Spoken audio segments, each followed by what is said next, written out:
Just relax completely, body and mind, and maintain some form of awareness within. Then stabilize the awareness. Stabilize the awareness. Then after that, you can continue to let the silent mind stabilize. And when it's stabilized, you can use it to meditate, to develop understanding. So awareness-based meditation, the main intent is very simple, to develop the awareness within. So if you can understand that, then the four support will fall into place, and you will understand why we need the four support to bring about this mind, which is the silent mind, in true awareness, to develop the awareness-based meditation. We will continue your sharing. We are at page 279 of this book, the wonderful Dharma Lotus Flower Sutra. We are at the Sutta part. Manjushri, again, a bodhisattva who after the Buddha crossed into extinction, means parinibbana, make offerings to the shaririyas. Shaririyas are the relics. Again, are seen the Buddha's disciple building stupas, building temples, countless as the changes sent to adorn those shrines and lands. The jewel stupa, tall and fine, are 5,000 yojana in height, 2,000 yojana in breadth. Each stupa and temple is adorned with 1,000 curtains and banners, circling around and wrought with jewels or gems and jewel bells, which harmoniously chimes. All the devas, gods, dragons and spirits, humans and non-humans, with incense, flower, and instrumental music, constantly make offering. Manjushri, all the Buddha's disciples adorn the stupa and the shrines, making offering to the relics, shariras. Spontaneously, the rhyme and land are superbly fine and exquisite, like the king of heavenly trees when its flowers bloom. So that is the sutta partner. Then we go to the commentaries. The subheading is about asking about the offerings of the relics or shariras. Commentaries. In this passage of text, Maitreya Bodhisattva continues his questioning of Manjushri Bodhisattva concerning the various states which the Buddha caused to manifest within the white hair marked light. The Buddha had revealed 6 portents, but Maitreya Bodhisattva did not know the causes and conditions which underlay them. Actually, it is certainly the case. Maitreya Bodhisattva was not unaware of them. He deliberately requested the Dhamma for the sake of living beings. This is called manifesting a great provisional device. He said, Manjushri, again, a bodhisattva who, after the Buddha crossed into extinction or parinibbana, after all the Buddha have completed the stillness, have entered nirvana, the bodhisattva make offering to the relics or shariras. The word sharira means efficacious bone or relics, and they represent the true body of the Buddha, thus they remain after the Buddha's cremation. When people make offering to the Buddha's relic, it is the same as making offering to the Buddha. So this one is the explanation by Master Hsuan in the Sutta. But in actual understanding, we can also deduce it, because our physical body, there are a lot of bones, and also, of course, water element, the flesh, the organs, and many other things, cartilage and whatever. So because this physical body is the vehicle of the Buddha, the Samasa Buddha. So after he has developed enlightenment, after he has perfected himself, and the night underneath the Bodhi tree, when Sakyamuni Buddha connected with her nature, and this physical body of Sakyamuni Buddha became like fully enlightened. And during that time, his nature manifests a lot of beautiful energy and also vibration, because of the wisdom and the virtue that was generated through eons and eons and eons of perfection. Then when this understanding and nature's energy drop by, the whole of the nature within can cause a lot of transformation within the physical body, especially when it connects through the gateway. Then the yin-yang energy, they will melt inside and become pure energy.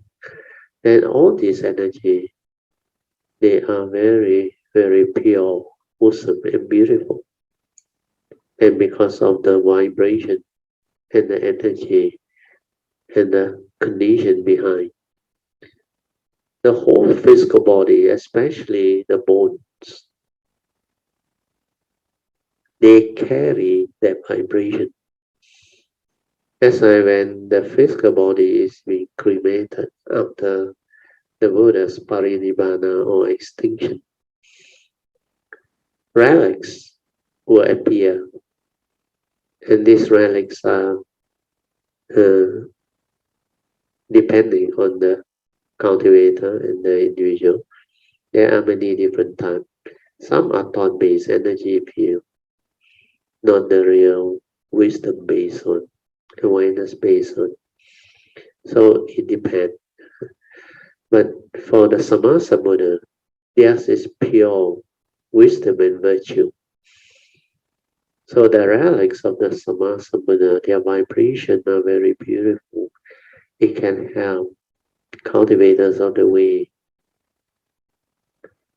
It can help practitioners, whoever, that can draw on the vibration.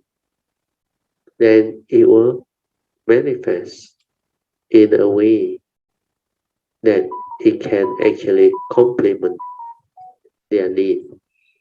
Then through this, that's why many people who has the faith, the affinity, and the understanding, they can detect this type of pure vibration or energy, and they can draw. And when you draw, your nature will know. Means there are great beings around. Their nature is around. That's why this vibration, they stay with the relics. So this is a more precise understanding of how come the relics can have such efficacies. That's why they mention these bones are efficacy bone. They are very efficacy. A lot of very amazing efficacy. So this is how, when we develop the faith, Saddha is most important. Then we can draw.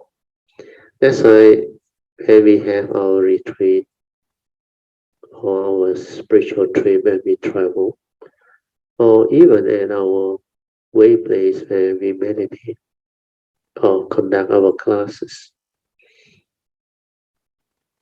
All this vibration around, they will manifest.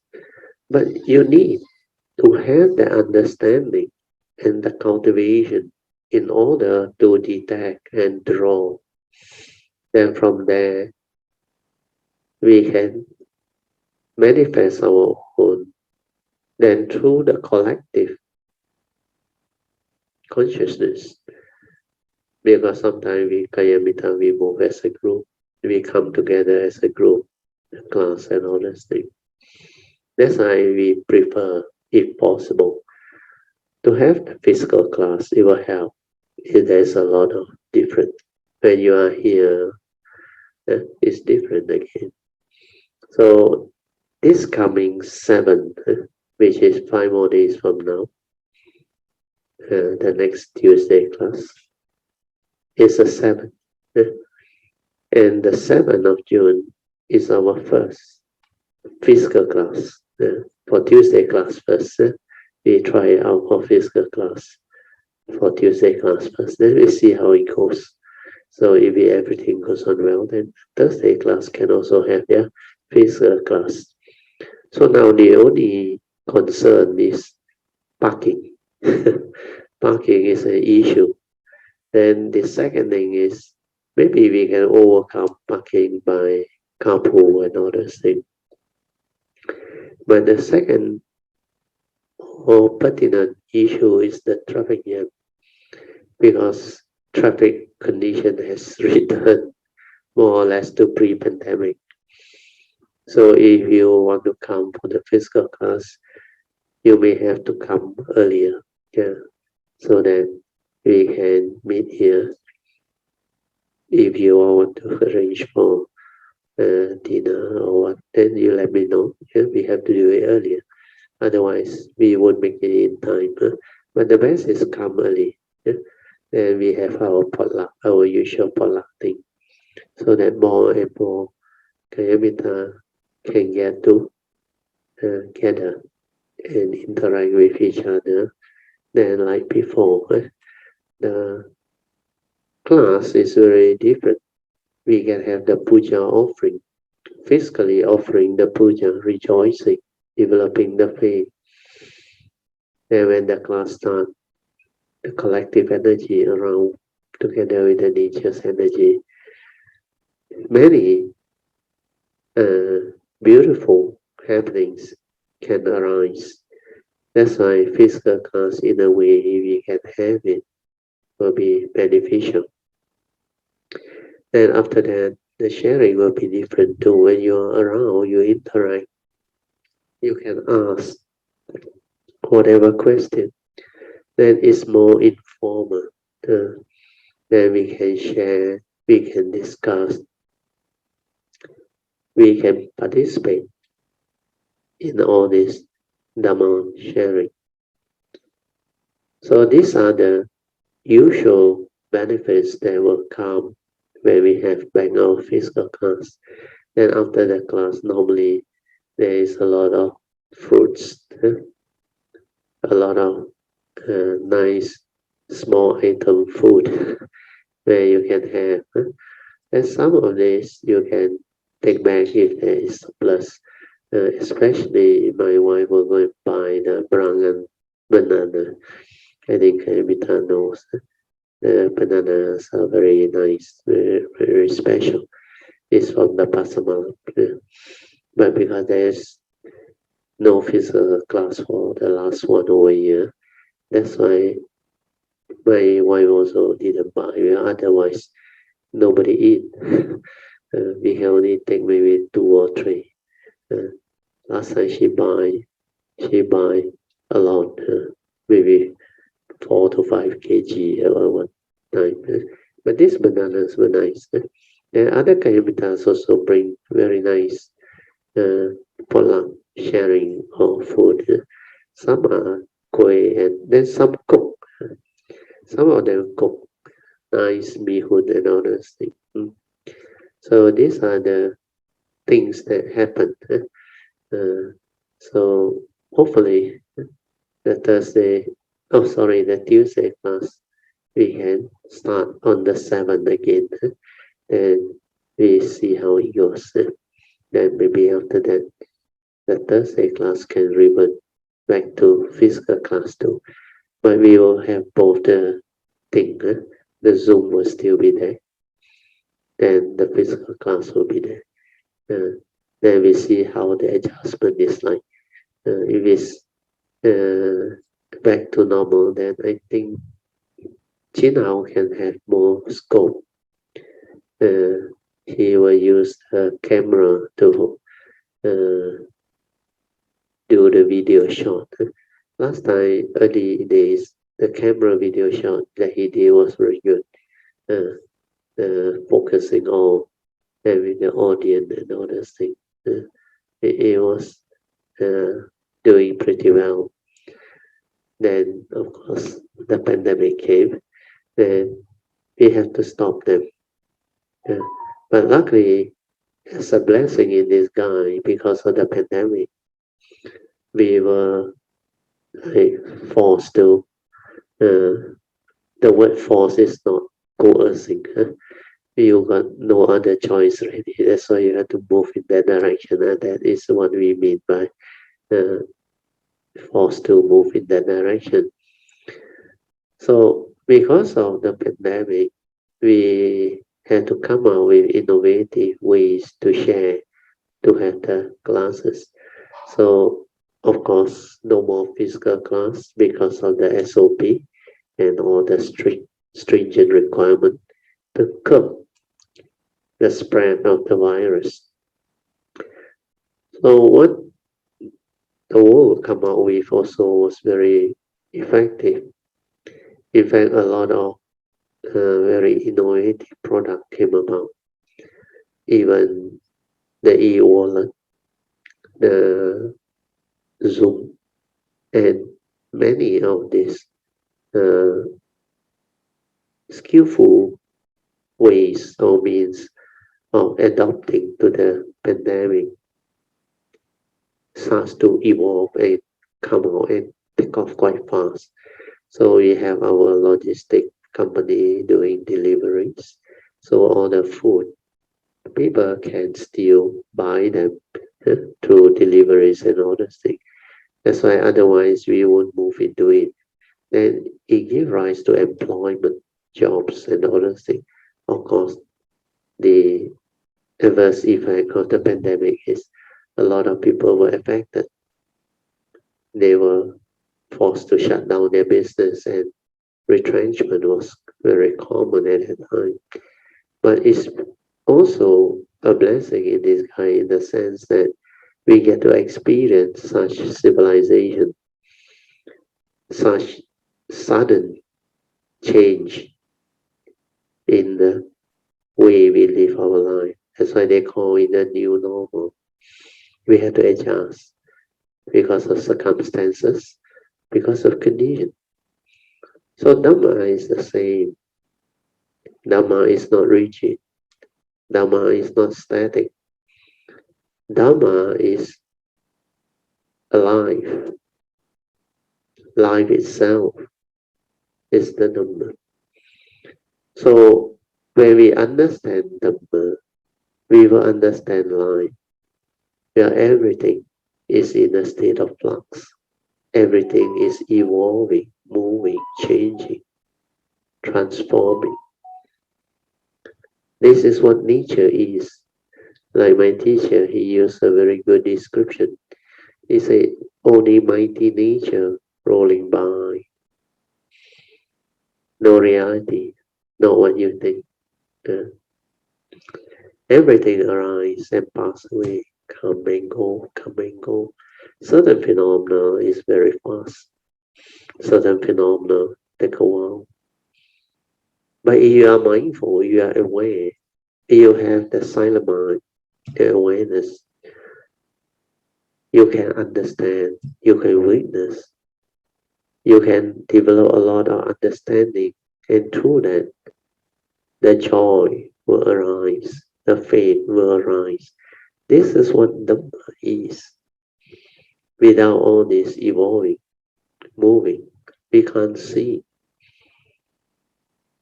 The way things manifest is not within the scope of normal human brain. Our human brain is always very rigid. We cling on to the past. We expect the past to repeat itself. That's why they call it history. The rise and fall of civilization, of empires, of governments. We witness that. But then, when we develop the understanding, we realize the causes and conditions behind.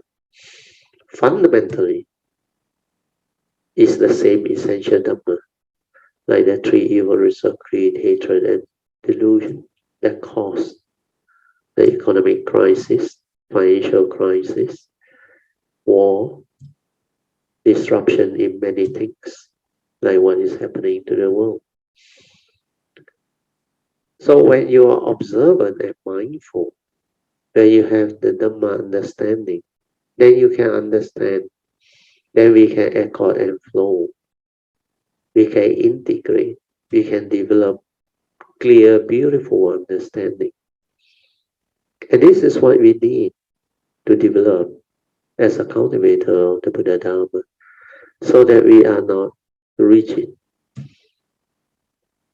We are not like conditioned by our views, opinions, and memories. All this binds the living beings, the individual, to form a mind. That's why acting according to memory is not acting at all.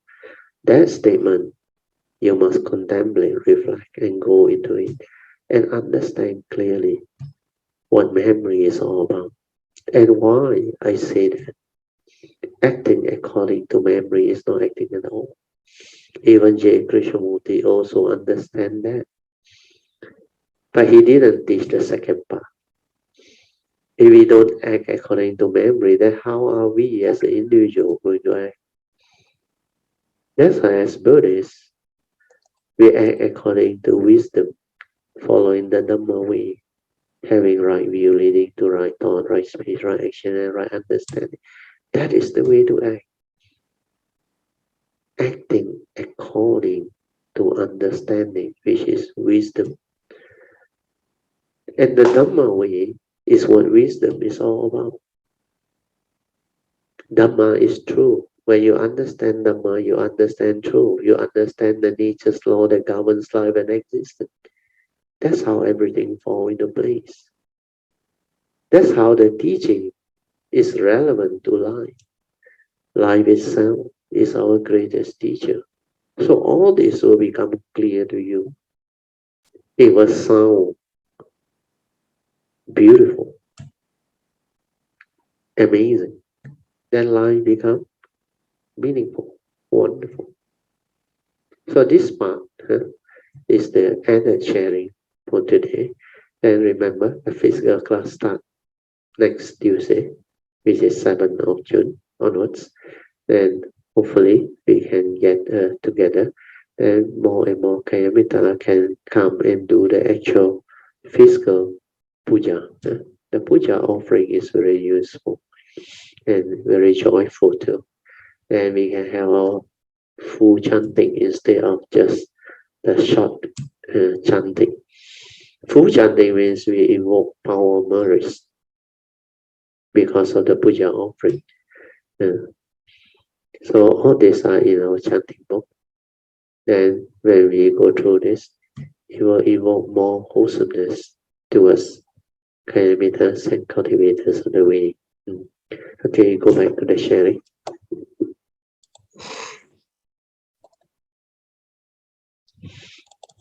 Making offering to the Buddha, to the Dhamma jewel, is also the same as making offering to the Buddha. So the triple gem are actually pointing towards the same thing. The Buddha, the Dhamma, and the Sangha. These are the triple gem. Why? Because these are the very rare gemstones. Gems are precious stones, but the gemstones are the most precious among the precious stones. That's why they are very rare. So when we call the triple gem, the gems, means they are the most beautiful among the precious stones. That's why they call it the gemstone.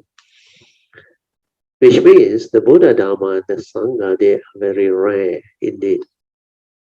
To find them, to come across them, to have affinity with this triple gem is a very, very rare thing. Because like the Buddha under the Dhammapada verse he mentioned, there is no other refuge safe except the triple gem. He said not even in the mountains or in the temples or in the spiritual place is refuge safe. The only refuge safe is the triple gem, because only within the triple gem can you find the truth, the true teachings. If you encounter the first gem, Samasa Buddha, they definitely have the teachings because they have perfected the wisdom and the virtue to become Samasa Buddha. Then the second gem is, of course, the true teachings, the true Dhamma, as proclaimed by the Buddha, as taught by the Buddha and all the great beings. This one is definitely the genuine teaching. That's why it's called the Buddha Dharma. Then the third gem is the Aryan Sangha, the enlightened disciples of the Buddha. They surely have the teaching because they are the enlightened disciples of the Buddha. So any of these triple gems, you can come into contact with them and develop affinity. You are greatly blessed, and you are like amazingly blessed and lucky. That's why here it said making offerings to the Dhamma jewel is also the same as making offering to the Buddha, and making offering to the Sangha jewel is also the same as making offering to the Buddha. But they are all connected. They all have the Dhamma. All you have to do is to bring forth the resolve and be true to the extreme. So this one is like what I said. Bring forth the resolve is the faith, the tenacity, the virya, and all those things, saddha and virya. And be true to the extreme is sincere. Yeah. Without the slightest bit of default thought is persevere. What is meant by default thought is to make offering to the triple gem in the hope of obtaining something in return. There is a default thought where there is a motive behind. That's not making offering with a true heart. That's why your pure intent, your sincerity is very important. When you are sincere, the way will be there. Means you seek the Dhamma, not because you want to become famous, not because you want to gain and benefit from it. No. That's why sincerity of purpose under the four foundations of mindfulness is explained there very clearly. Sincerity of purpose. There are a lot of important understanding behind. When you have sincerity of purpose, means your purpose is to develop this cultivation to realize enlightenment so that you can free your mind, liberate your mind, then be a blessing to all. Not to deviate, to develop psychic ability, to become famous, to become like egoic, selfish. So all these are very detrimental to cultivation. You don't have sincerity of purpose, you will deviate. You will go off tangent. And you will get yourself entangled with thought-based meditation, energy field, evolving into psychic ability. Then you have all the division, fighting, argument. Then people challenge you. And unending all this. So sincerity of purpose is very important. If you are sincere, you won't go wrong. Then people tell you, wow, this meditation, this teacher, this teaching, what. You straight away can check. Is that what you're looking for? Enlightenment. If it's wisdom, virtue, understanding, yes, cultivate it. If it's psychic, special ability, like can read people's mind, can float, all those things, can levitate through space.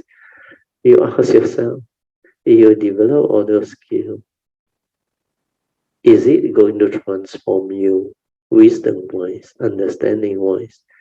Is your life going to be more peaceful, more harmonious with society, with humanity, with everything that you have relationship with? Where it help you to reduce your suffering, your misery.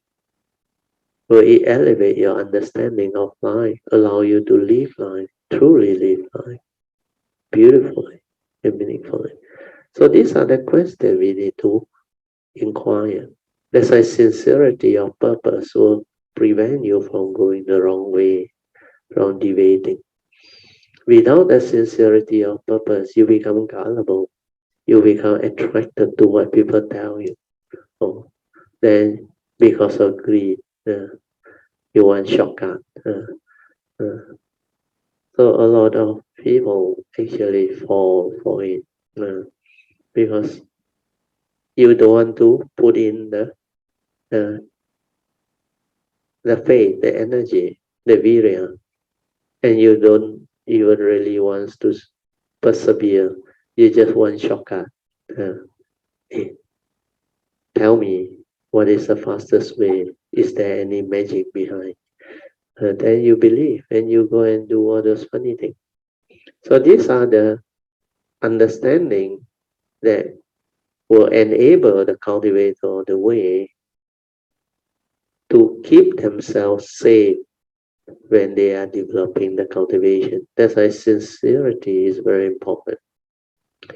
Sincerity of purpose, pure intent, is to develop wisdom, to liberate the mind, and be a blessing to all. That's it. No selfishness, nothing. Okay, we go back to the sharing.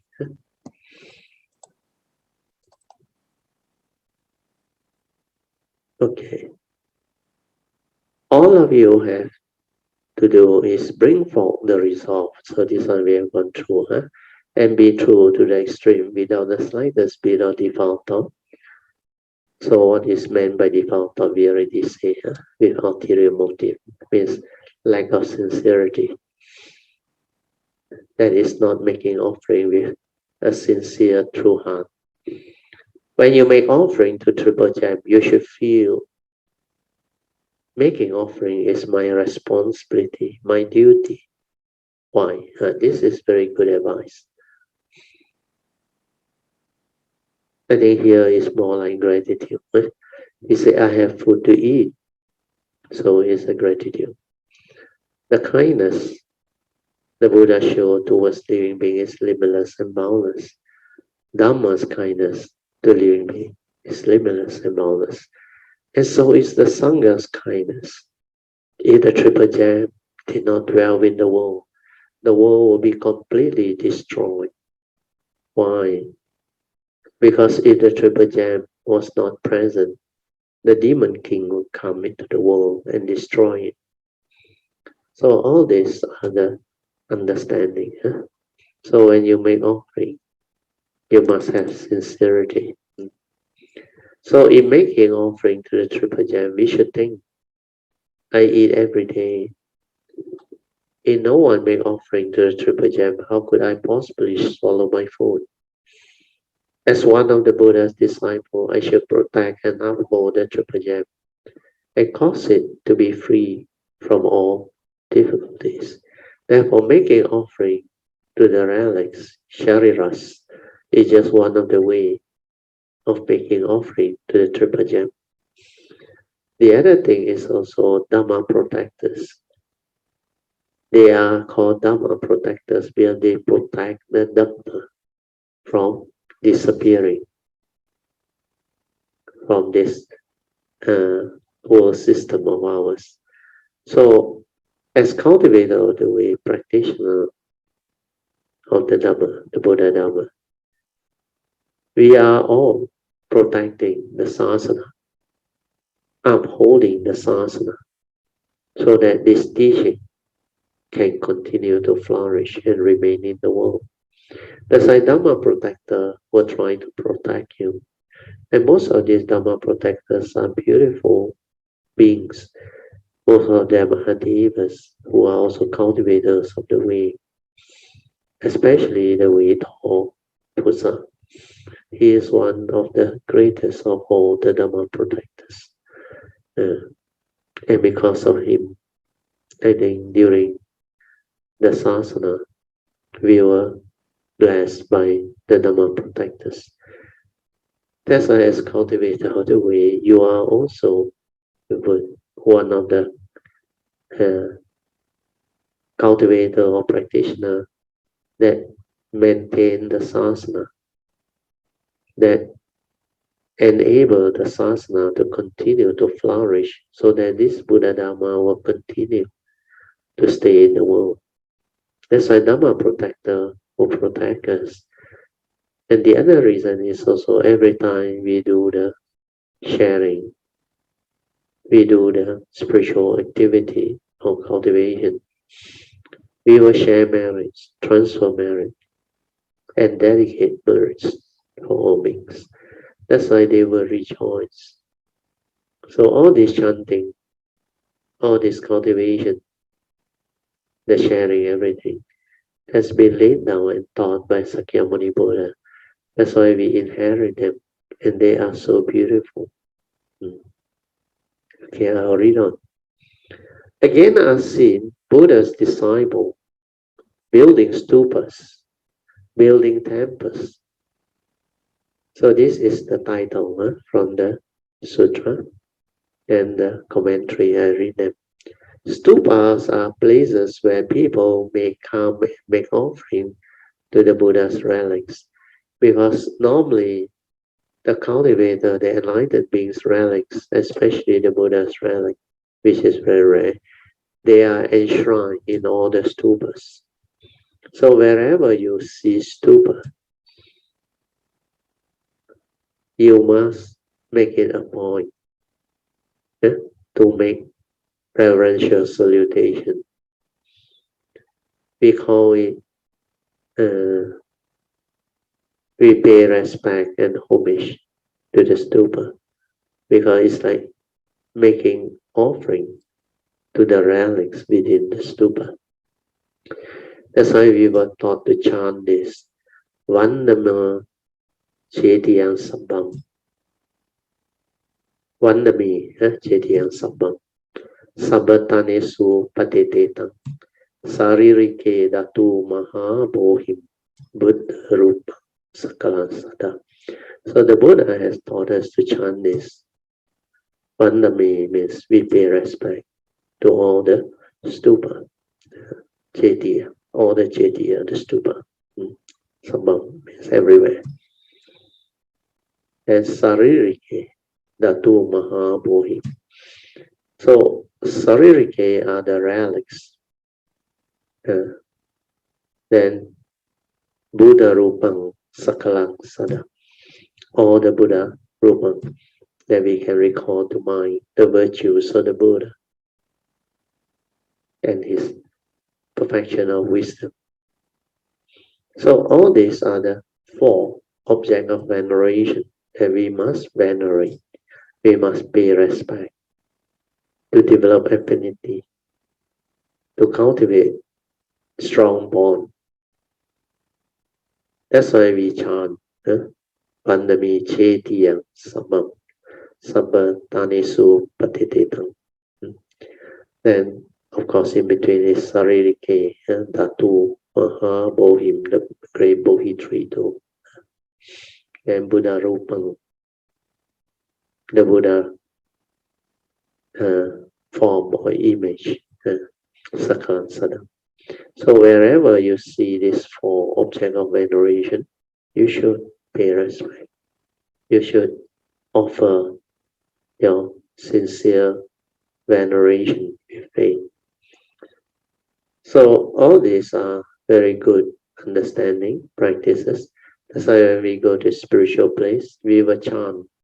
Then we will normally go around the stupa 3 times. Then we rejoice. Then there was one China trio, remember, where we even chant the Heart Sutta, then followed by Ta Pei Zong, the great compassionate mantra. So all this were done because they were convenient, and the 2 stupa were very beautifully built. The energy, very fine, wisdom energy. So when you can feel, when you can draw, when you can understand, you should rejoice too. Then silently we venerate, we pay respect. So this is some good understanding that you must develop. Temples are used for making offerings to the Buddha, Rupang, or images. For example, Tianho Temple. Oh, they also know about Tianho Temple.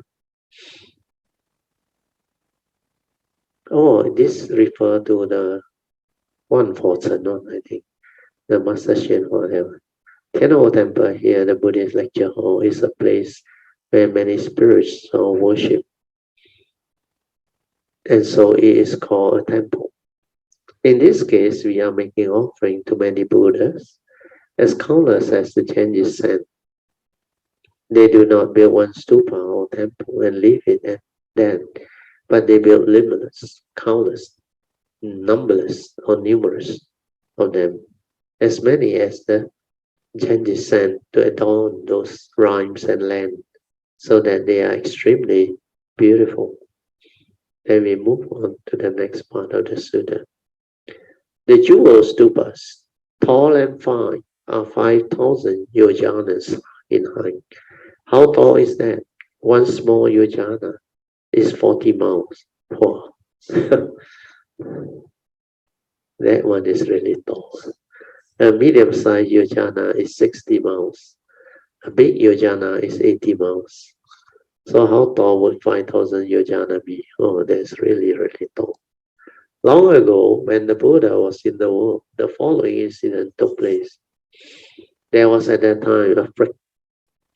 He was wider than he was tall. He had 5 feet across.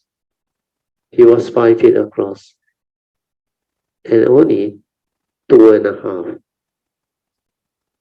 Not quite 3 feet tall. Do you think he was attractive or not? He was probably about 2 feet 9 inches or so. He looked like a frying pan. But the sound of his voice was extremely resonant and clear. It sounded like a bell. People did not understand what causes and effect were at work with him. And they asked the Buddha.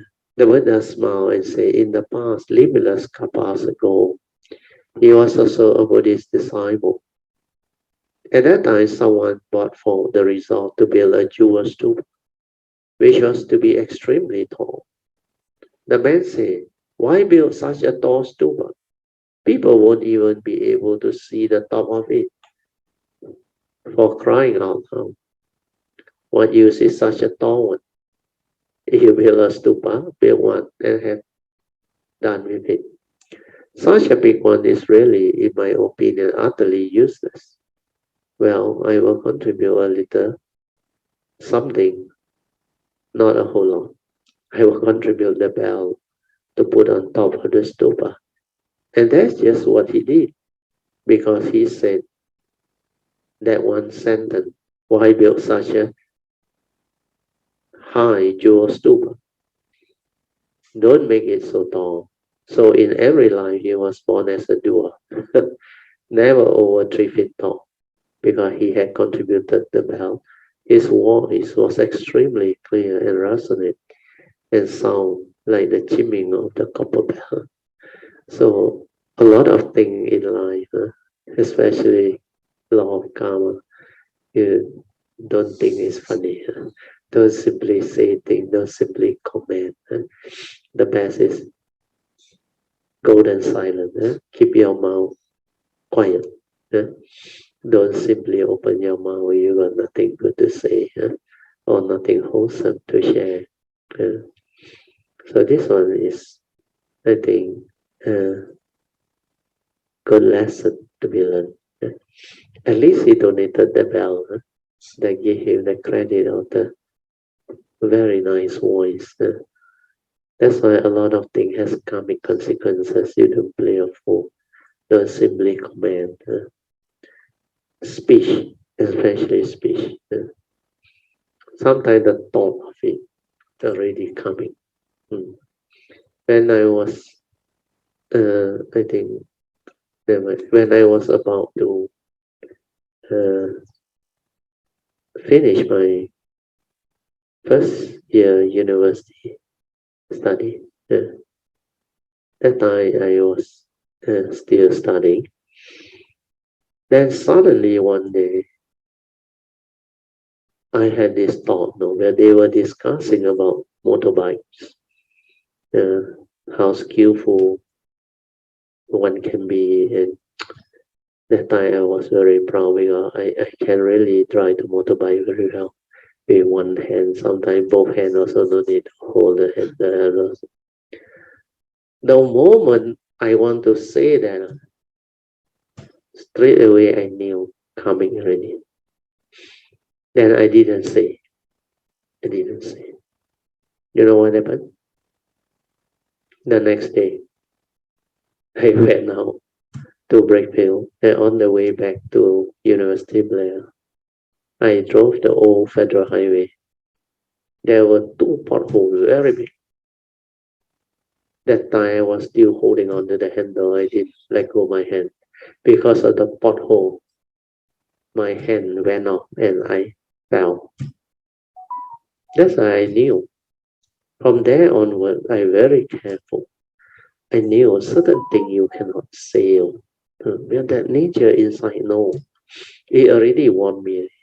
Say la le. That's why that time I was doing the cultivation because of my nature. The sign come very fast. It show it to you until you know what Dharma is. Like I always say, it will show it to you until you will not be able not to believe it. But that is the way nature is. So bear this in mind. I experienced it myself. That's why I knew all these things. That's why certain type of speech, my nature know. There were many other incidents when people start to say all those. Then the moment it manifests, my nature knew. Then I even try to forgive that person. But karmic is karmic. One of them, I told you, the store guy, hawker store that sold me the soup. And because of small misunderstanding, he coming. So he say all those things. He doesn't know that I'm a practitioner, cultivator. Then when he say that, my nature knew. And I told the son, I said, never mind, tell your father, I will pay. Then Saturday, The next day, I didn't see him. But luckily, he didn't die. He actually got a stroke. And 6 months, he was not able to attend restore. The wife attended restore. So one day, I think I passed by, and I heard people ask the wife, "What happened to your husband?" Oh, he said he got a stroke. Then luckily, after 6 months later, I saw him coming back to the store. He recovered a bit, but still like very, very weak and very dull. Like still cannot understand a lot of things, not normal. Then I think because I sent some pure wish to, I say forgive him for he know not what he's doing, ignorant of all things. If there are causes and conditions, let him recover. It seems later on, I think after another few months, he slowly recovered and he started to mend the store again. That's why I was full of joy. So things do happen. Be careful. I read on. Each stupa and temple is adorned. Oh, over already this one. Sorry. I overshoot. I have to go back to the top. From this, we can see that people cannot just talk casually. This is very true. If someone wants to build a big temple and you go there and say, why build such a big temple? If you make a smaller one, it will be still a temple. In future, you will be very small. People with small bodies should bring forth a big resolve. I'm going to build a very big temple. And in the future, you will get a big body. That's the record for your consideration. Don't just say whatever you say, you please. If people are building a temple or a jewel stupa, take care not to go there and criticize it, saying that it is too tall or too short, too big or too small. The best is to rejoice and contribute or make offerings. So all these are understanding. If you have the understanding, you are okay. If you don't have the understanding, be careful. That's why karma is not for you to say whether this is possible or not. You don't go through, you don't understand. You are not a cultivator of the way, you don't understand. My nature had the understanding, and I know a lot of things is coming. That's why no matter what you do, you cannot escape. So the first thing we need to do is to ask for forgiveness, to repent. That's why in the yellow card, the Bodhisattva vow, I teach you all to break the coming obstruction. First from the triple gem, then from all beings, then from all other coming obstruction that are not covered under the top 2 or 3 that we have recited. Because if you don't do this, the coming obstruction, when they come, there are many layers.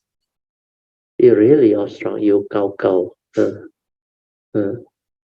until, unless you meet someone who has the understanding, you cannot break free.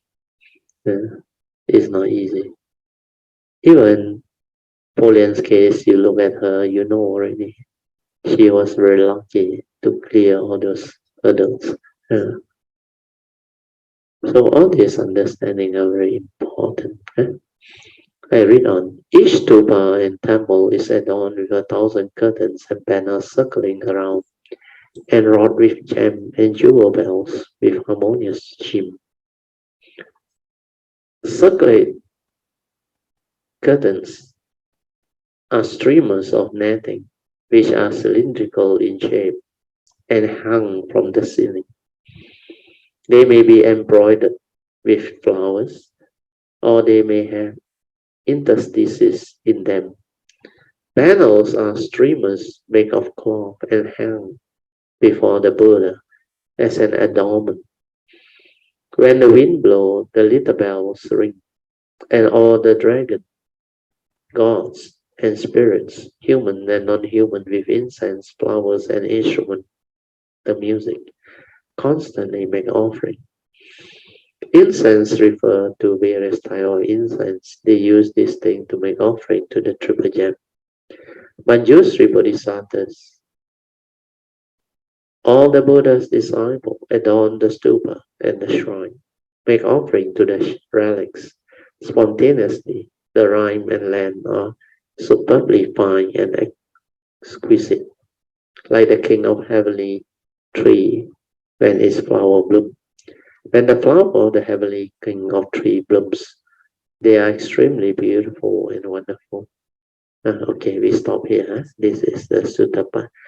So now we will continue with the second session, which is meditation reporting, followed by whatever question you may have, the Q&A session, and also any sharing by any Kayamita who wants to share their experience of cultivation Dharma in daily life. You can. Good evening, Brother Teo, Yeah. Mrs. Teo, and all Kalamitas. What should I talk about today? Okay. Do you have any question or anything to share about today's topic? Okay, today's topic, like you were saying, that when we make offerings to the triple gems, yeah, there has to be sincerity. Yeah. And of course, be mindful of what we say and do.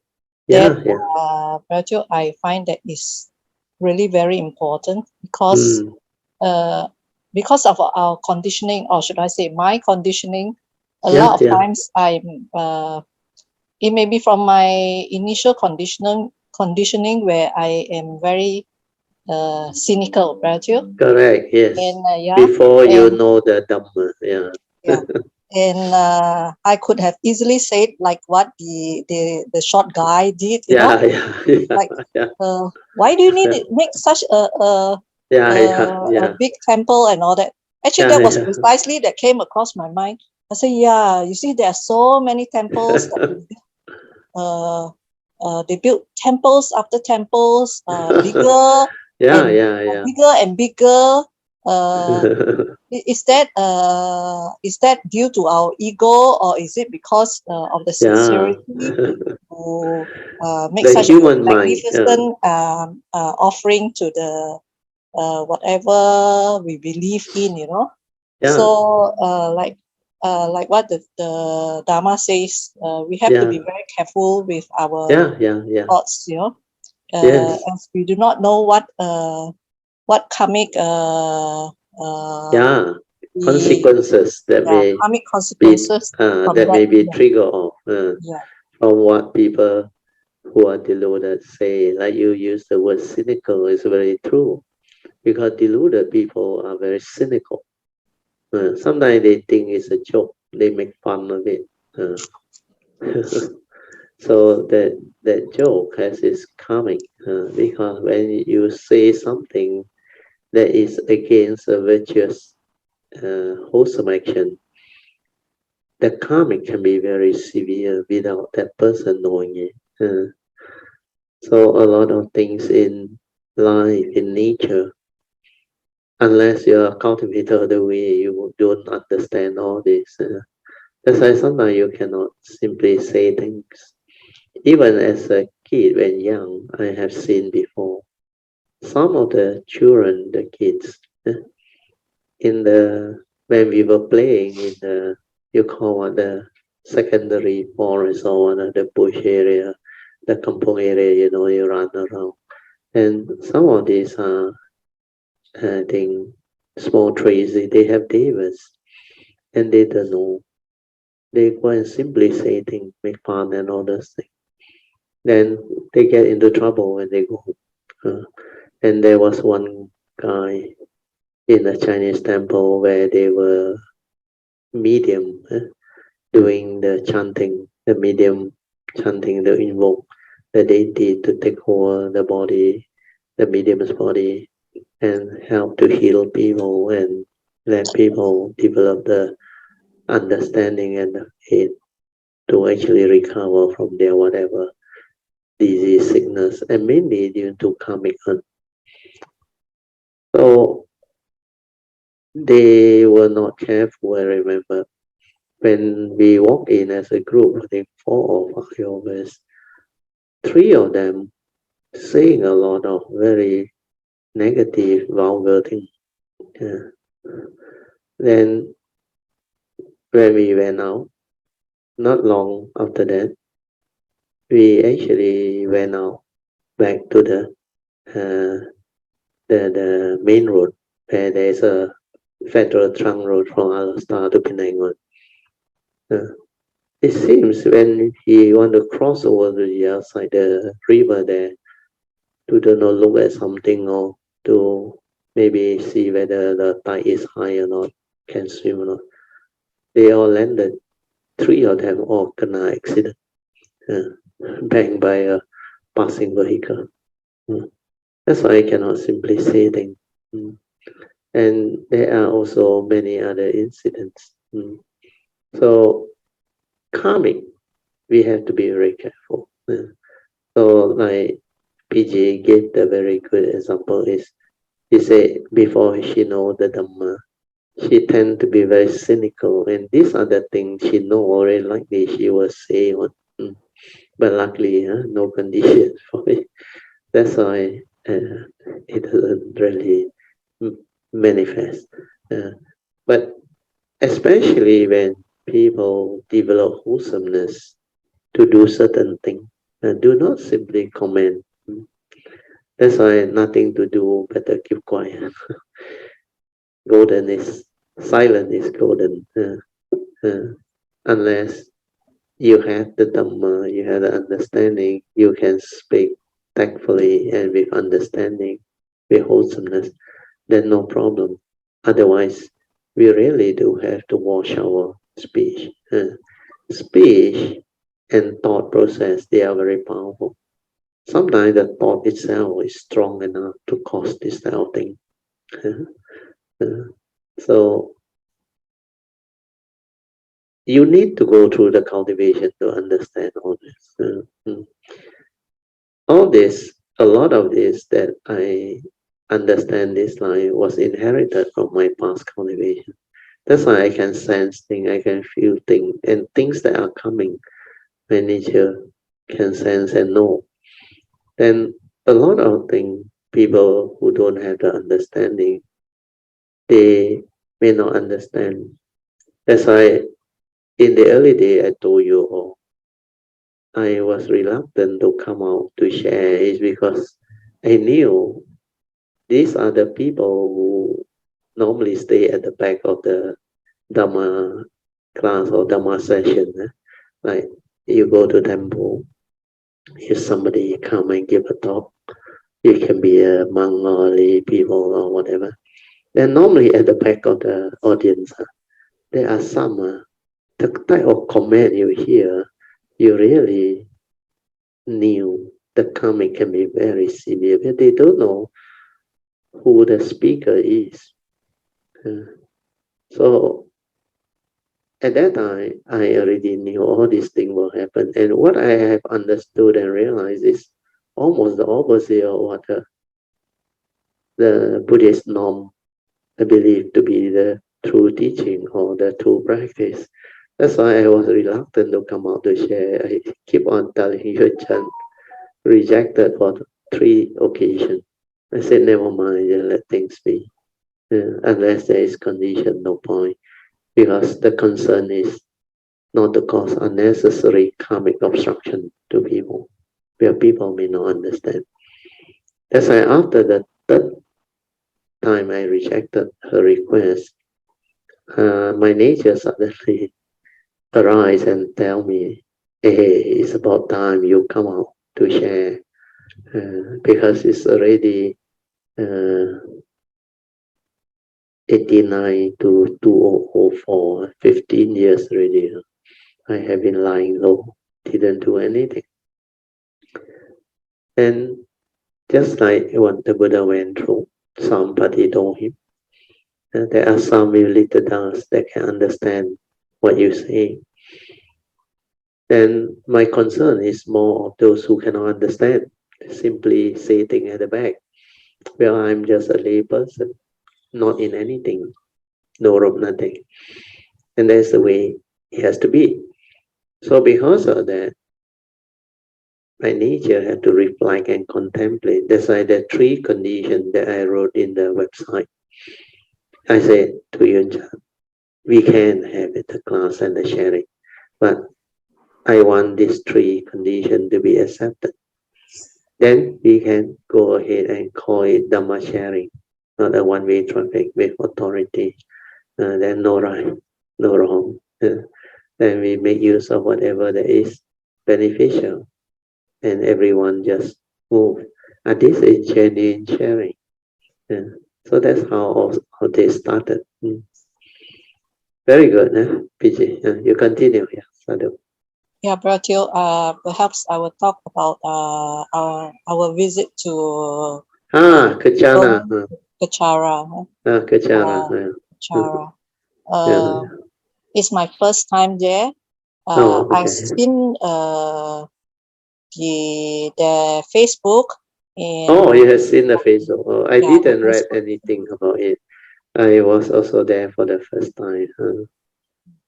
And the present building that they are constructing is the relic. I don't know what's the building they call it, but I know it's for the relics. Which there is a stupa inside. Yeah. So, like you say, they do ask for. I mean, they did mention that if you want to make contribution, donation to this building, you can do the following, like how much for whatever items that they can be placed in the building. Then, as usual, when you look into the comment section, there are many people who with this type of comments which says that, well, if you cannot afford to construct a building with your own money, you should not be building it. Should not be asking for donations and all this. Yeah, but with the Buddhist, individual comments. With our cultivation understanding, we know that actually all these are opportunities for practitioners to participate in all this building. It is for the merits for the person and also for the human consciousness, for the good of the many too. So I hope with my understanding too, which like I say, I wish to ask for forgiveness for my previous misunderstanding of what all these purposes are for. Okay, Bratio? But you don't have to worry so much about that, because when it comes to like visiting this place and making offering or what, that's why I'm very careful.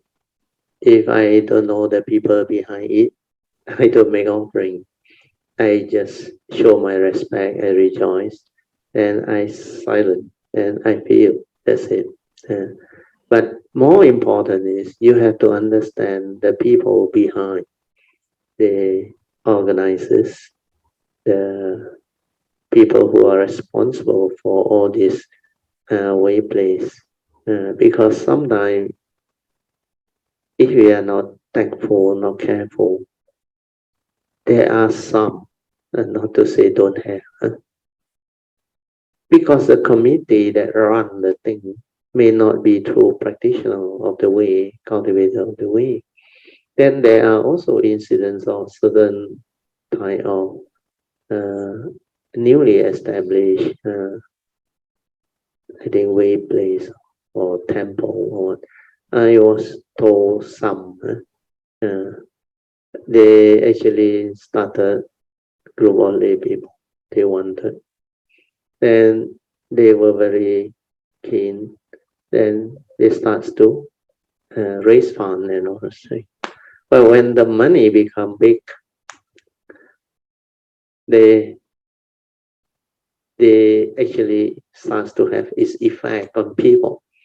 So if you are not careful, then you will hear of internal like conflict or argument already, and the committee also start to have certain type of take side and all those things, which are very common in most temples or most of these way place, unless it's run by genuine people who know how to actually set up the committee and develop this in a very wholesome and sincere manner.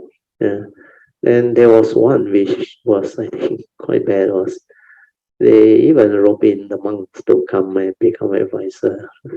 Then after that, the monk also voluntarily resigned and say, "I got nothing to do with it." Means he must have seen something inside there, not correct. So we have to be careful. But like I said, no harm. If you want to make offering, donation, if you feel it's okay, the moment you develop that understanding, you make your offering, that's it. This is nothing negative. But if people who behind it are not so sincere or not doing it properly, that is their own karmic. But don't be too like gullible to like a lot of people make that mistake. They just want to do merits. Like the fifth patriarch, Uju, he mentioned. All this, if you don't cultivate, these are tinted merits. Although they have its efficacy and meaning and contribution. But if you don't cultivate, you keep on wanting to do all this, then you have to find out for yourself whether without the Dhamma you can do it well or not.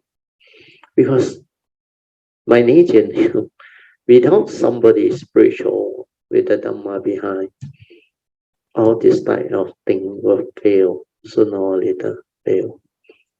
It's not easy. You can go and find out. Everywhere got its own politics. Even the Buddhist community, I don't think you can deny that. Many places. Because sometimes I go and give talk. I just go and give sharing. And sometimes I hear here and there story and all those things. I just have an open mind. Of course, I just let things be. Because to me, it's normal. If all these places got no problem, means everybody are well cultivated, good practitioner. But very rare. This type of beings are very rare. So most of these places have its own politics and all those things. But we cannot like wants to comment or not to comment. We have no point. All these are causes and conditions that already manifest and evolve. That's why the individual, they are just the way they are. They have their own karma. That's why I always advise people, even as parents, we shouldn't cling, attach, and grow because we say they are our children. Children means what? The Dhamma is you do your duty, understand? Yeah, they are your children. They have their karma, understand? They have their own condition. So if that is the one that is showing up, you have to accept the condition and the reality. Because many things, like today, my wife told me something he heard at the back of our house. A lot of family have problems. Their children have problems. Among spouse, they have problems. Sometimes it's financial problem, health problem. So it's a pitiful, the daughter cry because of, I think, financial problem and all those things. Then on the other hand, the mother also, I think, not easy. So all this, they will manifest. But if you attach and cling and don't have the Dhamma to accept this reality and move on to resolve it amicably, you are going to get yourself entangled. This is the first noble truth reality. So when this reality hits, we need to understand, even though it's our children or our siblings or even our parents or whatever, if condition like that, things will be like that. If they can understand, we can do something to help. We will advise, we will do our duty, but there is a limit. But sometimes it's the coming, and you can see, you just let it be. Yeah. So we need to understand it deeply. That's why even our own children, our own siblings, our own parents or loved ones, we also have to accept this reality. What more temple politics and other politics within the religious community and all those things? Just let things be. Observe, develop the understanding, and avoid negativity. So my advice is you find out for yourself. Then don't be too gullible. Don't be a good-hearted fool. Don't be too eager to do merits and forget about the cultivation. Cultivation is more important. Once you develop the cultivation, you have the Dhamma, then you know how to help out in all these type of things. That's why our Kayanamita group was the same. Those who volunteer and help, they are people who sees the beauty in this teaching, in this Dhamma, and they have benefited in certain way. That's why they are willing to sacrifice themselves and offer their service. And when they do all this activity, Dhamma work, they are full of joy, full of understanding.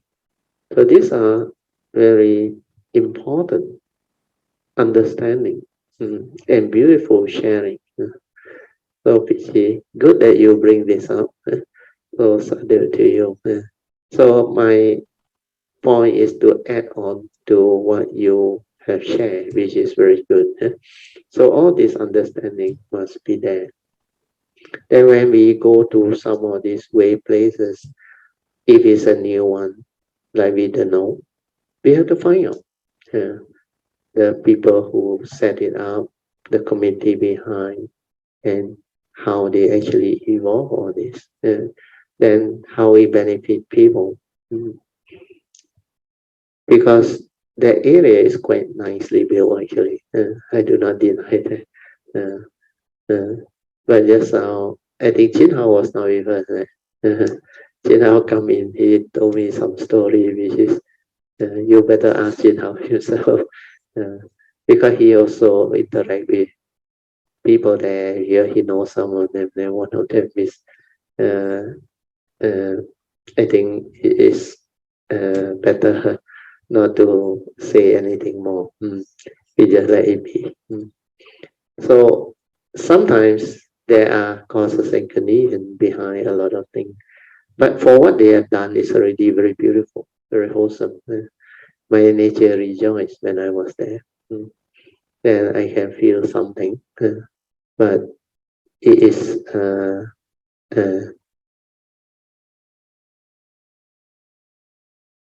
it is a mixture of energy. So if people can make use of that way place, is very good. It can be very wholesome, very conducive. Especially the main shrine we went in. That place, the vibration is good.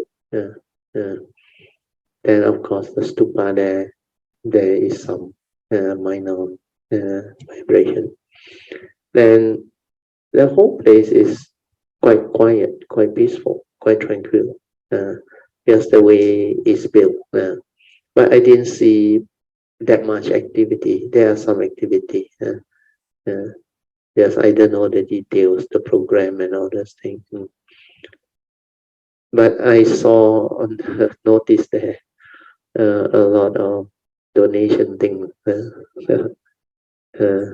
So you have to find out. So it's good to find out because not every place is what we think. We don't just allow our senses to deceive us. You have to feel it with your nature, and you have to find out more.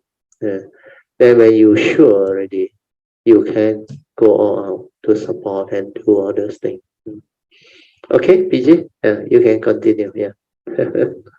Yeah, Bertil, I think a lot of their programs were interrupted with the death of the Rinpoche. I think about is it? yeah, The about Rinpoche 2 passed years. away. Yes, about 2 years ago. And that's why we have his relics at the stupa. Remember that his room? Oh, that one was is the his relic. Rinpoche. Yes. Oh, he passed away already. Yes.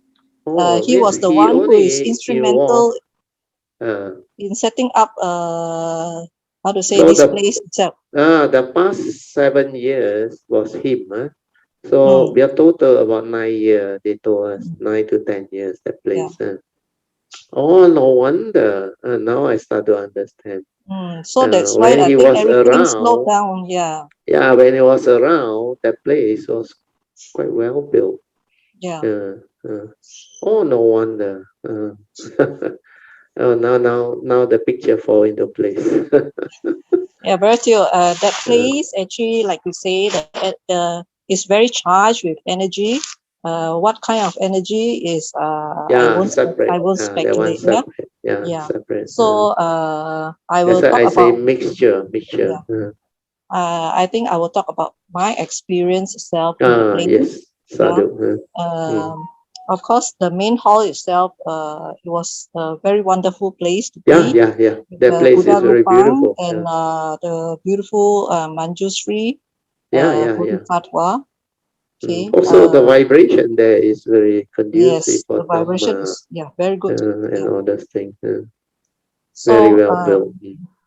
When we went to the Rinpoche's stupa itself, so when we pay respects, Bertil, all of us were standing. I think only a few of them. Yeah, you kneel down, I think. Yeah. No, initially I was standing. Then later on you kneel down. But Bertil, something compelled me to kneel down. Something really compelled me to kneel down. And I was so charged, Bertil. I landed up crying. It was so intense. And I feel that there's probably a link or a lineage somewhere. Because my first Dharma teacher is actually Rinpoche too. Oh, sadhu. Who is stationed in US. Oh, okay. It was a very unconventional way of meeting him. And like I say, those days, when you talk about the Dharma, I will move away very quickly. So you don't for me to meet the Dharma, it comes in a very unconventional way. I met him thinking that I was going for a show or a dance show, and actually it turned out that this is actually done in a Dharma form, actually to welcome this Rinpoche to Malaysia. And that's how I met him, Bertil. Strangely, after the show ended, PG Lim lined up to get his book and get him signed, Bertil. That's just not me, Bertil. I never do such things, you see. How long ago? I think 1 year before I went to your class, Bertil. Oh, okay. That's how I get introduced to the Dharma. So, I suppose the time is right. That's how I met him. And of course, I pull my dear friend Chiu Polian along with me. Oh, no wonder. So all the links come back. And then she in turn bring me to your class, Bertil. Yeah. Sadhu. Okay. Last night, after we came back and all this, I was so charged, Bertil. My whole body was vibrating like the tuning fork. The tuning fork when I know.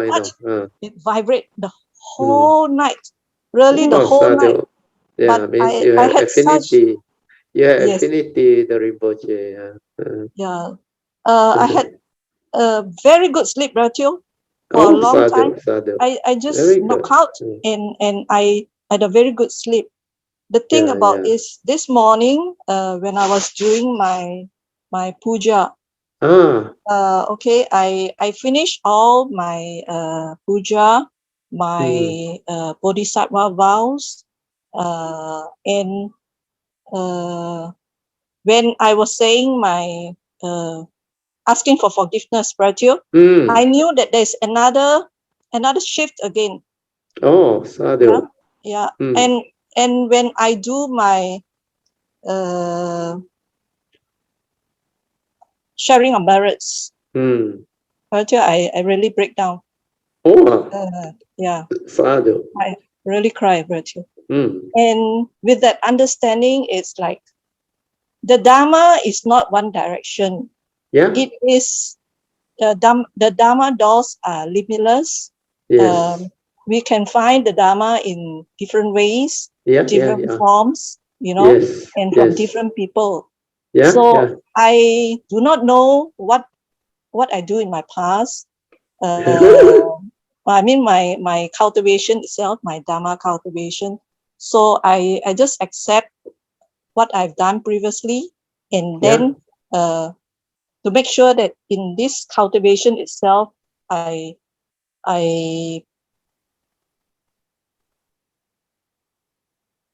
actually I asked for guidance. I asked for a lot of guidance, Rachel. That was very important. From all the so that you don't all the enlightened beings to help me in this cultivation.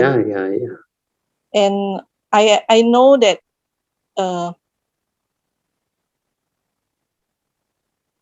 I know that somebody listened, Rachel.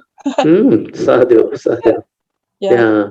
Because when there is faith, when there is saddha, when there is virya, then it can manifesting.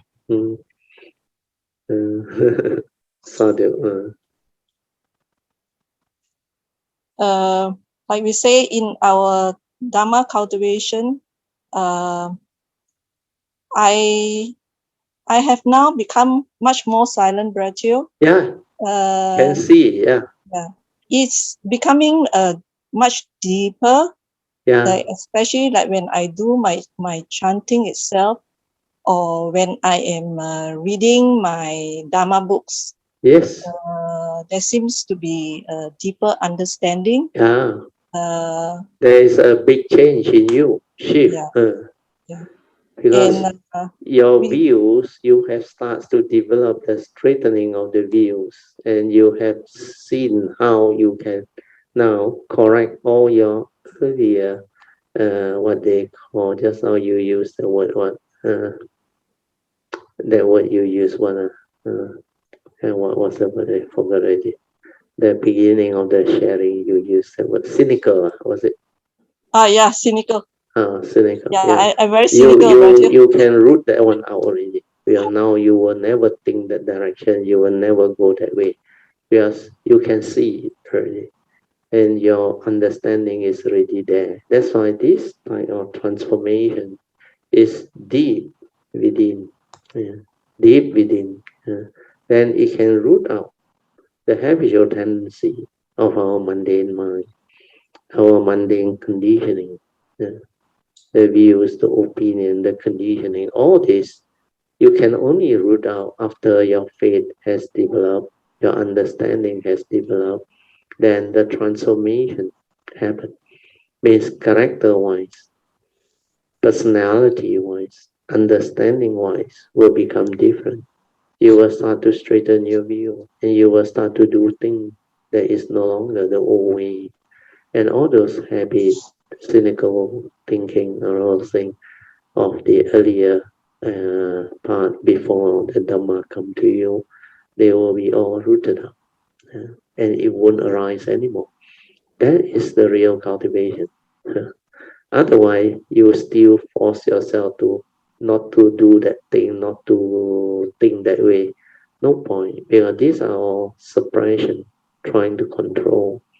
The real one is true understanding. It just disappears by itself. So all these are very beautiful. That's why you can start to see the big difference. But now you cultivate with that nature, with that understanding, that make you more sensitive. Then a lot of things that come to you is very natural. It is not through the thought and the thinking. That's why you will go through, like you say, Dhamma. There are many ways where we don't know in our past. You have your encounter, you have your affinity, you have also your own shortcoming, karmic thing, whatever. That's why you come with that type of mixture of condition and karmic. That's why it takes you quite a while this life, but finally you have the good parami and the good affinity with the triple gem to end up having the right condition to meet out with the right Dhamma and develop the cultivation accordingly. So all this are by no means, like they say, by accident. No, it's meant to be. The causes and conditions are already there. That's why everything fall into place. And now you will start to have the understanding to recollect and reconnect how your life earlier on when you are young end up the way you are. Then when you connect deeper, and more stable, later on you will understand more things. A lot more things will unfold. Then you will start to understand how you are born into this world, under which parent, and your affinity with your needs and all those things. You will start to develop the understanding. And the Dhamma will flow and connect everything up. Then you see the joy, the beauty in all this. That's why the Dhamma way is the most amazing and wonderful way. Good, sadhu, huh, Fiji? Yeah, but even like when I'm reading the what do you call that, the essence of infinite meanings. Yeah, Wu Liang Yi Jing, yeah. Previously, when Bratya was going through, it's just like we just sit there, listen, and it just goes through. It doesn't impact upon you. But now it's so different. Now the words stand out. It becomes so different. Yeah. Even reading at a few pages, is like there is a very different meaning to read. It's like definitely there is a deeper understanding. Yes. All this, the beauty of the Dharma itself. I would say, Rachel. Yes. Very true. Yeah. When you have the ability, means you have the cultivation. You are on the right path. Otherwise, you cannot understand what all these sutras are so abstract, especially the infinite meaning. 无量易经. Very few people can understand. Where these are teachings for people who wants to go the Bodhisattva way. The 3 chapters are very beautiful. I remember when Bratya started this book, and they were talking about the virtues. Virtue of great beings, Bodhisattvas. Then when I listen, I go, wow, how to do all this virtue? Sounds so almost impossible. Yeah, correct.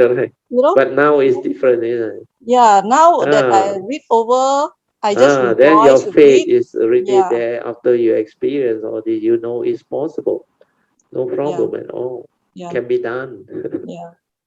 How it can be done or whatever way, I just leave it. We are just rejoice that there are bodhisattvas who are able to do all this wonderful things. Yes. Bertil, how to say? Of course, I wish to express my gratitude to Bertil and all my teachers and all the enlightened beings for how to say, for your beautiful teaching, blessing, protection, and guidance. Bertil, I understand that we always have to how to say to cultivate strong affinity. All the Buddhas and Bodhisattvas. And the great beings. And asking for for the blessings, guidance, protection and guidance. Yeah. Because in our cultivation, the path may not be as clear, and with the blessings and guidance, this whole journey you need them. Especially the protection. The form and mind very fragile, very easily things can go wrong. That protection very important, but their nature is different. Their nature, once you cultivate affinity, especially Kuan Yin's nature, it manifests, it really protects you because of the great compassion, the great wisdom and loving kindness of Kuan Yin. Then guidance is to guide you along so that you don't deviate. So these three things, blessing, guidance, and protection. It's so easy to deviate, and because there are so many, like you say, there are so many, especially even for the Buddhist teaching, there are so many, how to say, version. A version or different teachers with different views and all because this. They have their own version, method, technique, different emphasis, thought base, and all those things. A lot.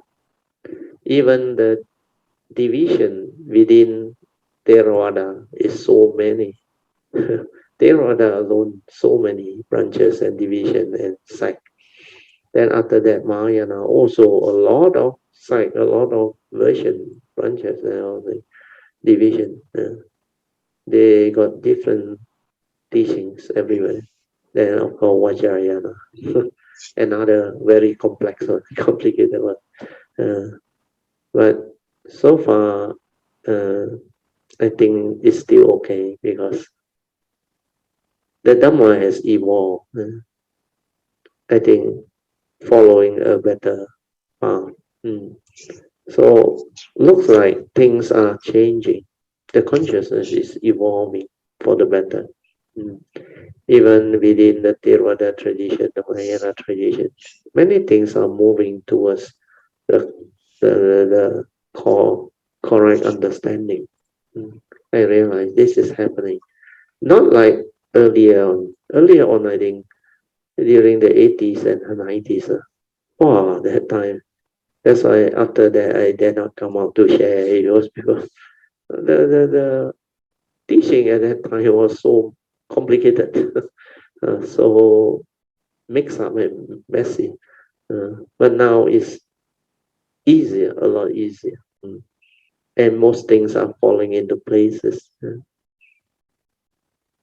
Very good, PJ, Sadhu.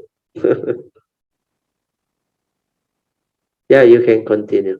Bertil, I think the most important, like you always emphasize, the right views. The right views are so that one important. is most important. Yes. Yeah, the most important. And of course, that goes together with the rest of the Noble Eightfold Path. If we are able to see the necessity of cultivating right views, I think we already take a very big step. Yeah, you already avoided the deviation and the division. Because, like what is always explained, within the three traditions, Theravada, Mahayana, and Vajrayana, you know what are the common ones? Where all the three traditions don't argue. Four Noble Truths. They are all the same. So why not you stick to the Four Noble Truths? Then don't allow all the other cultural thing and editing on and all those what they call gullible things to make you confused and take side. So you stick with the Four Noble Truths, the three turning, the essential Dhamma. Almost all traditions teach the same thing. Like you say, Noble Eightfold Path. Three right view. Karma Niyama, Chitta Niyama, Dhamma Niyama. Cannot go wrong. You had these three right view. Energy field, thought base, all gone. Because you develop right view, you respect to the law of karma. karma niyama. That will take care of your cultivation to follow the advice of the Buddha. Because like the Buddha said, we are all born of our karma, care to our karma, heir to our karma, conditions supported by, and we are what we are because of karma. So if karma plays such a great role in our life, what must we do? We must take care of karma. And how to take care of karma? Avoid all evil, do good, purify the mind, follow the advice of the Buddha. So the first right view already nail you onto the right cultivation and the right path. Then develop the understanding of Chitta Niyama, mind, how we function as a human being, the dwelling, the Paticca Samuppada, the five aggregates of form and mind. Because the whole of the dwelling covers the Paticca Samuppada. And they are all linked to the five aggregates of form and mind. And when you understand how you function as a human being, then you will know how the mundane mind manifests and create all this delusion, the evil roots, the spiritual faculty, and the mental hindrance. How these two pair, they are opposite. When you lack the spiritual faculty, the mental hindrance arise. That's why when you have right view with regards to law of karma, law of mind, you are on the correct path already, cultivating, following the Dhamma way. Yeah. And of course, the last one is the right view with regards to all the truth that the Buddha has taught, the essential Dhamma, Dhamma Niyama. So that one is all the other essential Dhamma. Yeah. So when you link all this together, they are common to all the three traditions. That's why you won't go wrong. And especially the meditation, the fourth noble truth, the path that leads to the end of all suffering. The Buddha just mentioned, you cultivate this noble eightfold path, it will lead to the end of all suffering. So what is noble eightfold path? The three right view, followed by right thought, right speech, right action, right livelihood, then the four right action. Then after that, right sati and samadhi. And you have the embodiment of all this, you are incapable of evil. Because noble eightfold path is the manifestation of sila, samadhi, and panya. It's the manifestation of the cultivation of the meditation as taught by the Buddha. You cultivate this, you have the embodiment of this noble eightfold path. It will lead you to the end of all suffering. That's why this teaching is very beautiful. And like you say, you have this three right view. You won't go wrong. You won't debate. Then you won't go and seek all those thought-based things, energy field, psychic, jnana, jhana. No meaning. What you want is to develop the right understanding, the right view, the wisdom to free your mind, to liberate. Not all the special power, special what they call psychic ability and special ability to read mind, levitate, all those things. These are all not what is being taught as essential. Very good, huh? Sadhu, easy. You bring up the good condition. Yeah, Brother, I feel that the development of right views will eventually lead us to the development of wisdom itself, which is actually the most important aspect. Yeah, that is the wisdom perfecter, actually, right view. Because a lot of us are misled by a lot of things, and so like you say, when especially with the right efforts, we are walking the right path, and we can see how our mind itself and the how to say all the defilements are virtue. Somehow we can see them so clearly now. Once you develop the ability to be aware, you see them very clearly. They keep on manifesting. That's why then you realize the four right effort is so beautiful. It's an unending cultivation. The four right effort, especially the third and the fourth, to cultivate and perfect all the virtue, take a long time. In fact, the first two, right effort is more easy to abandon and to refine upon. These two are more easy. Then after that, and Brother explain all this, it's like we are listening again and we go, oh, okay. Yeah, it's like a revision, but you must write it down so that you understand it deeply. Because this is basically what cultivation is. When you understand every Noble Eightfold Path factor is so beautiful, the field of cultivation is so extensive. Even right view itself is so extensive. Then reading to the right thought, there's a lot to cultivate about right thought, then right speech, right livelihood. Then, of course, the way you live your life is also a very wide topic. Then the four right effort, that one also big topic. Then mindfulness also big topic. Samadhi also big topic. Samadhi is that nature, the stability of it, the firmness of it. So all these are very beautiful. At the moment, I will just go until mindfulness itself, Raju. Samadhi, I'm waiting for the good enough. Beyond that nature one can come later. Yes. Yeah. Like I always say, our kilometers who have moved very fast forward, the way they cultivate and their understanding is so phenomenal, Virgil. Yes. Especially like Sister Alicia. It's just like every day is something new.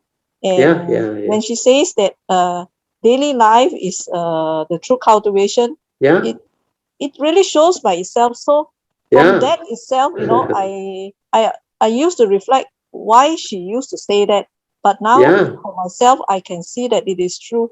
Even with our simple way of living life, even if I don't go out in the apartment itself, you can still you can see, you can witness a lot of things. And you can, the way you interact with your neighbors and all this, and the way our mind, actually the way of our mind, Raju, is there's so much to learn by itself.